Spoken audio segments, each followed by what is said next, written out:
essentially a cookieless world means that the methods that people have deployed in the past around understanding that granularity and kind of personal level interaction with marketing and personal level journey to purchase isn't going to be available to marketers anymore, or to companies that are analyzing marketing, right? So we benefit from that because we don't need to model at the personal level.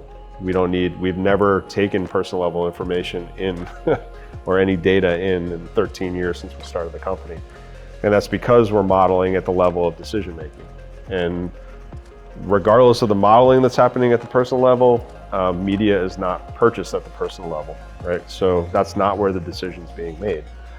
So we benefit from that in that we don't need it and we don't use it. And our approach still provides a predictive and prescriptive outcome for marketers to execute against. Yeah, you're literally using all of the information that the brand has, which even in a cookieless world, there's still opportunity to do in-market tests. There's still opportunity to do any number of other analyses that you would do.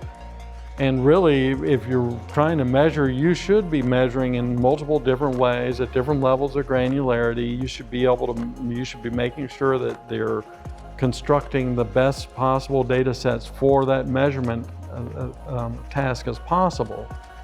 And then the question is, from a decision-making perspective, how do I bring all of this together under one roof, under one system, so I can make a better decision? Right. And there's nothing in that about cookies. Right. Right. Cookies were for targeting, and they were for attribution.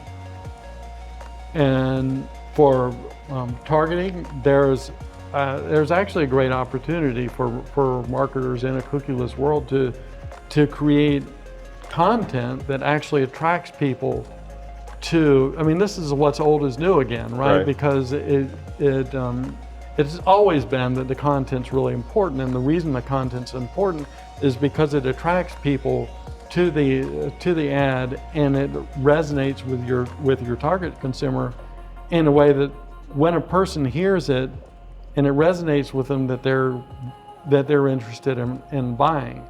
And because they're interested, it demonstrates that they're in your target market. And again, there's really nothing about cookies there. So in a cookieless world, marketing is still going to be a very robust endeavor. Measurement's still going to be a very robust endeavor. And decision making is going to be a very robust endeavor, in part because you have systems like ours where you can bring all of this information that you've measured in disparate ways together. Yeah, I think the false assumption there would be that you need cookies in order to target, right? Yeah.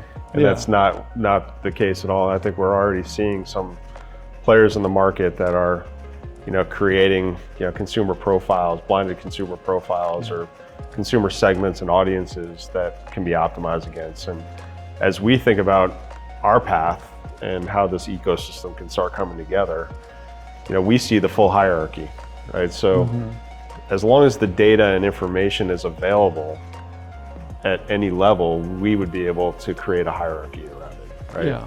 And we're a long way from that. I think even the most sophisticated companies are still trying to go from data acquisition to clean data and organized data in order for us to then be able to leverage it in our system, right? And I think that's the limiting factor.